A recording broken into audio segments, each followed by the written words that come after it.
अगर आपको लगता है कि कबाब सिर्फ ग्रिल पे बनाए जाते हैं तो फिर चलिए आज बनाते हैं चपली कबाब। काफ़ी टेस्टी बनते हैं, ये बनाना आसान है, रेसिपी ज़रूर फॉलो कीजिएगा। सबसे पहले हम यहाँ पे लेंगे प्याज। मैंने लिया है आधा किलो प्याज और इसको हमें थोड़ा सा पीसना है, लेकिन ज़्यादा बारीक नहीं बना देना है, थोड़े से मोटे पीसेस ही रहने चाहिए। यहाँ पे मैं इसलिए मिक्सर का ग्राइंडर का इस्तेमाल कर रही हूँ। इसमें हम उतना ही पीसेंगे जितना हमें चाहिए, बहुत ज़्यादा बारीक इसको नहीं करना है। प्याज को हम पीस के रखेंगे और प्लेट पे निकाल देंगे। ये देख सकते हैं आप, प्याज बहुत ज़्यादा भी नहीं पिसे हैं। टमाटर 3 लिए हैं मैंने, उनको भी इसी तरीके से हमें पीसना है, लेकिन ज़्यादा फाइन पेस्ट नहीं करना है। साथ में मैंने यहाँ पे ग्रीन चिलीज़ ली हैं, हरी मिर्च 3-4, इनको भी हम थोड़ा सा पीस लेंगे। आप चाहे तो चॉप भी कर सकते हैं। इन सारे इंग्रेडिएंट्स को हम तैयार करके रखेंगे, फिर कबाब में हमें सिर्फ मिक्स करते रहना है। यहाँ पे मैं ले रही हूँ कोरिएंडर के सीड्स, इसको भी हमें दरदरा पीसना है, यानी कि कोर्सली ग्राइंड करना है।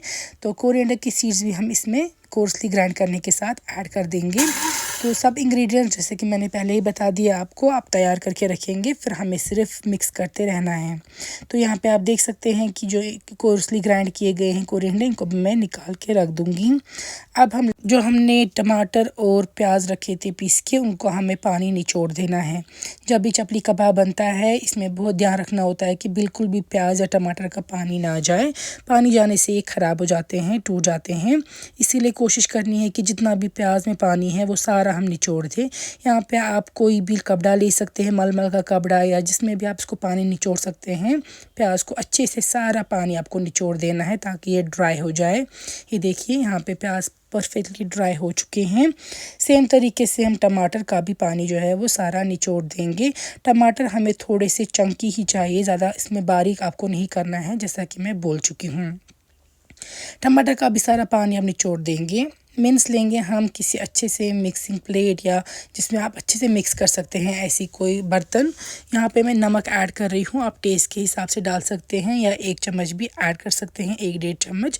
अब हमें इसको बहुत ही अच्छे से जो है नीड करना है। इसको सिर्फ नमक मिक्स नहीं करना है, जैसे आटा हम लोग नीड करते हैं, गूंदते हैं, इसी तरीके से नमक के साथ मिन्स को ऐड कर देना है। इससे ऐसा होता है कि जो इसमें ये होता है, आप देख सकते हैं, जो बाइंडिंग पावर होता है इसमें वो ज़्यादा ज़्यादा बन जाता है। यहाँ पे हम अब डाल देंगे इसमें प्याज जो हमने पीस के रखे थे और जिनका हमने सारा पानी निचोड़ लिया था। इसमें भी हम दोनों हाथों की मदद से इस तरीके से इसको मिक्स करेंगे, जैसे कि हम आटा गूंद रहे हों, उसी तरीके से। फिर इसमें डालेंगे हम हरी मिर्च जो हमने पीस के रखी थी। अब इसमें बस इंग्रेडिएंट्स मिक्स होते रहेंगे। जो हमने कोरिएंडर को कोर्सली ग्राइंड किया था, कोरिएंडर सीड्स को, उसके मैं 3 चम्मच ऐड कर रही हूँ यहाँ पे।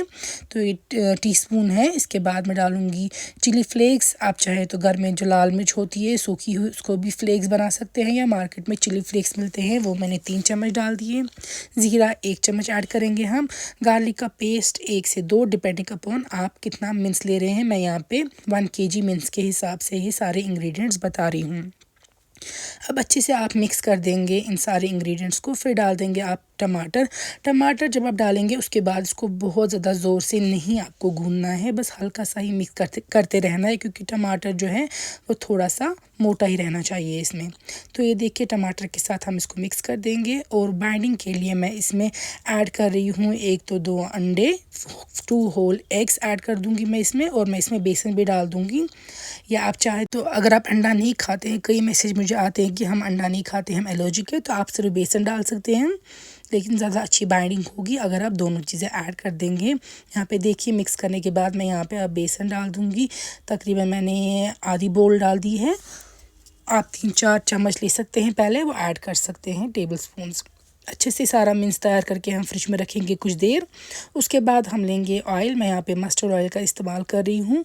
तो ऑयल हमें गर्म होने देना है। अब हम बनाएंगे चपली कबाब। मैं आपको 2 तरीक़ों से बनाना सिखाऊंगी। एक तो हाथों पे बनाना, इस तरीके से इसको लंबा करना।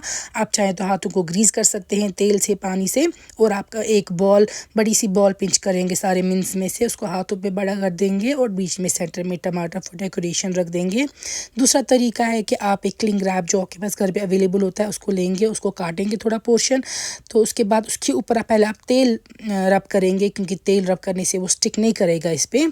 फिर सेम साइज़ की जैसे आप चाहते हैं बॉल लेना, इसको आप बड़ा करते जाएंगे। इस तरीके से जो है आप थोड़ा सा पतला कबाब बना सकते हैं और इसको ज़्यादा बड़ा कर सकते हैं एज़ कम्पेयर टू जो आपके हाथों की हथेली है उस पर जितना बड़ा होगा उसके कंपैरिजन में आप जो इस तरीके से काउंटर पे, किचन काउंटर पे क्लिंग रैप डाल के बड़ा कर सकते हैं, ज़्यादा अच्छे से होगा। अब हमें इसको फ्राई करना है, तो ये देख सकते हैं आप क्लिंग रैप लेकर ही पहले मैंने ये उठा दिया है कबाब, फिर मैं इसको फ्लिप कर दूंगी दूसरे हाथ पे और हल्का हल्का करके आप क्लिंग रैप जो है इस कबाब से रिमूव करेंगे, क्योंकि आपने इधर तेल इसको ऑलरेडी ऐड कर दिया होगा, तेल मल दिया होगा पहले क्लिंग रैप पे, इसलिए कबाब इस पर स्टिक नहीं करेगा, आसानी से उठ जाएगा। अब हम इसको तेल में डाल देंगे और हम इसको फ्राई कर देंगे। पहले आप एक साइड से ही कुछ देर के लिए फ्राई होने दीजिएगा। आप चाहे तो ऊपर से ही इसको फ्राइंग स्पैटुला से इस तरीके से तेल फेंक सकते हैं, लेकिन फ्लिप नहीं कीजिएगा साथ में ही, अदरवाइज़ ये टूट जाएगा। जब एक साइड से आपको लगे कि कुछ फ्राई हो चुका है तब जाके आप टर्न करेंगे, इसको फ्लिप करेंगे और सेकंड साइड से फ्राई कर देंगे। सेम तरीके से आप सारे कबाब फ्राई कर देंगे जब तक कि अच्छे ब्राउन कलर के ना हो जाएं। ये देखिए, इसके बाद हम इनको निकाल देंगे। यहाँ पे मैं सर्व कर रही हूँ हरी चटनी के साथ। आप चाहे तो इसको चावल के साथ भी खा सकते हैं, रोटी के साथ भी खा सकते हैं, लेकिन बेस्ट टेस्ट ये ग्रीन चटनी के साथ ही होता है इसका। अगर आप चाहते हैं कि मैं ये टेस्टी टांगी ग्रीन चटनी की रेसिपी भी शेयर करूँ जो कि बहुत जल्दी बन जाती है और काफ़ी अच्छे स्पेशल इंग्रेडिएंट से बनाई जाती है, तो नीचे ज़रूर लिखिएगा कॉमेंट्स में, इंशाल्लाह मैं नेक्स्ट रेसिपी में शेयर कर दूँगी। तो यहाँ पर हमारे जो ये चपली कबाब है तैयार है। सही में काफ़ी मज़े के बने थे, घर पर सब ने इंजॉय किया। उम्मीद है आप भी ज़रूर बनाएंगे और हमें दुआ में याद रखेंगे।